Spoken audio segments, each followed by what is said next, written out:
custom in law is the established pattern of behavior that can be objectively verified within a particular social setting. A claim can be carried out in defense of what has always been done and accepted by law. Related is the idea of prescription, a right enjoyed through long custom rather than positive law. Customary law exists where a certain legal practice is observed and the relevant actors consider it to be law. Most customary laws deal with standards of community that have been long established in a given locale. However, the term can also apply to areas of international law where certain standards have been nearly universal in their acceptance as correct bases of action. In example, laws against piracy or slavery. In many, though not all instances, customary laws will have supportive court rulings and case law that has evolved over time to give additional weight to their rule as law and also to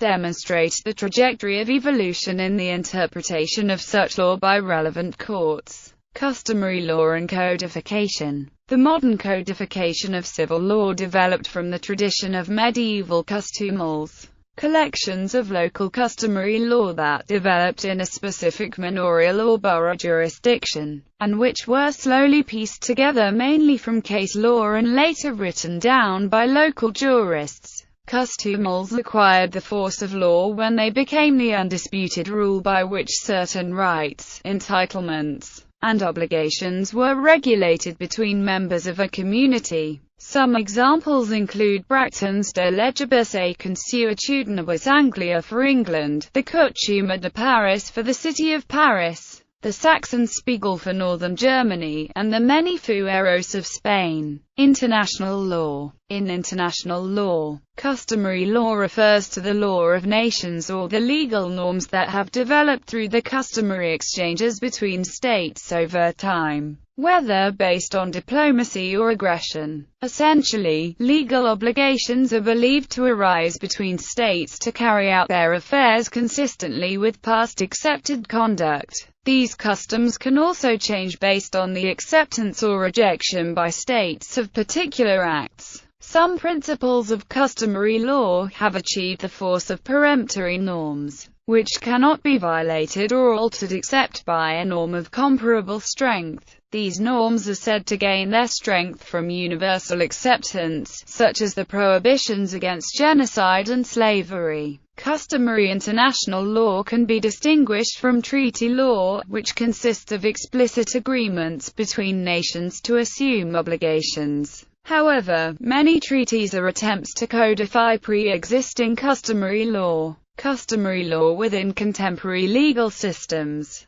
Customary law is a recognized source of law within jurisdictions of the civil law tradition, where it may be subordinate to both statutes and regulations. In addressing custom as a source of law within the civil law tradition, John Henry Merriman notes that, though the attention it is given in scholarly works is great, its importance is slight and decreasing. On the other hand, in many countries around the world, one or more types of customary law continue to exist side by side with official law, a condition referred to as legal pluralism. In the common law of England, long usage must be established. It is a broad principle of property law that, if something has gone on for a long time without objection, whether it be using a right-of-way or occupying land to which one has no title, the law will eventually recognize the fact and give the person doing it the legal right to continue. It is known in case law as customary rights. Customary rights.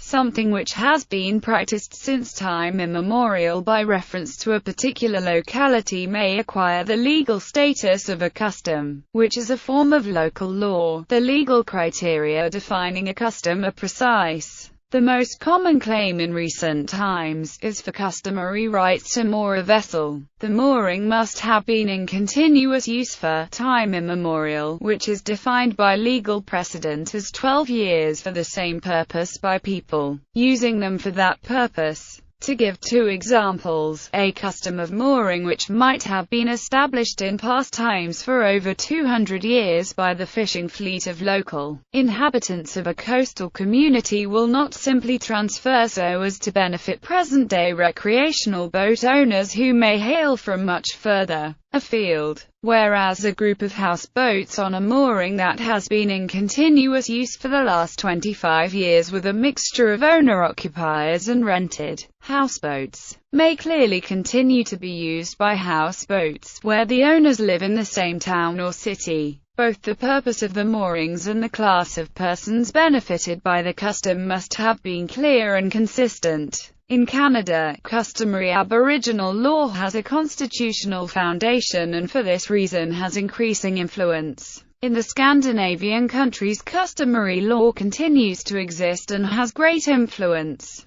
Customary law is also used in some third world countries, such as those in Africa, usually used alongside common or civil law. For example, in Ethiopia, despite the adoption of legal codes based on civil law in the 1950s, according to Dolores Donovan and Getachew Asefa, there are more than 60 systems of customary law currently in force, some of them operating quite independently of the formal state legal system. They offer two reasons for the relative autonomy of these customary law systems. One is that the Ethiopian government lacks sufficient resources to enforce its legal system to every corner of Ethiopia. The other is that the Ethiopian government has made a commitment to preserve these customary systems within its boundaries. In 1995, President of Kyrgyzstan Askar Akayev announced a decree to revitalize the Aksakal courts of village elders.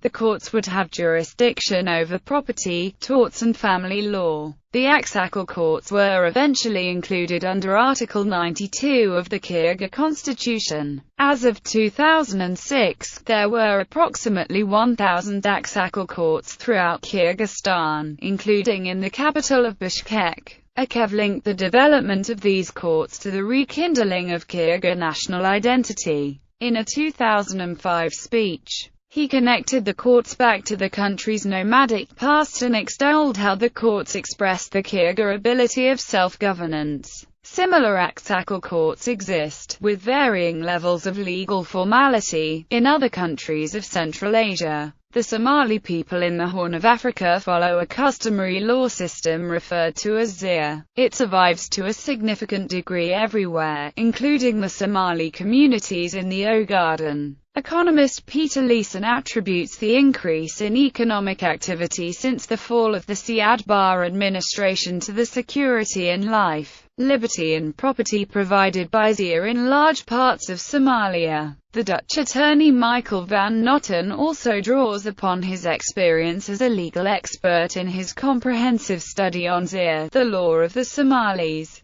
a stable foundation for economic development in the Horn of Africa. In India, many customs are accepted by law. For example, Hindu marriage ceremonies are recognized by the Hindu Marriage Act. Custom in torts. Custom is used in tort law to help determine negligence. Following or disregarding a custom is not determinative of negligence, but instead is an indication of possible best practices or alternatives to a particular action. Customary legal systems. Adit, Anglo-Saxon law. Aksakal, Basque and Pyrenean law. Kuchuma, customary law. Early Germanic law. Early Irish law. Canon of Lekadukagini, laws of the Brets and Scots. Medieval Scandinavian laws. Pashtun Wali and Jigar. Smitta and Akara, customary law. URF. Cyfraith Howell, Zia, USOs y Costumbres.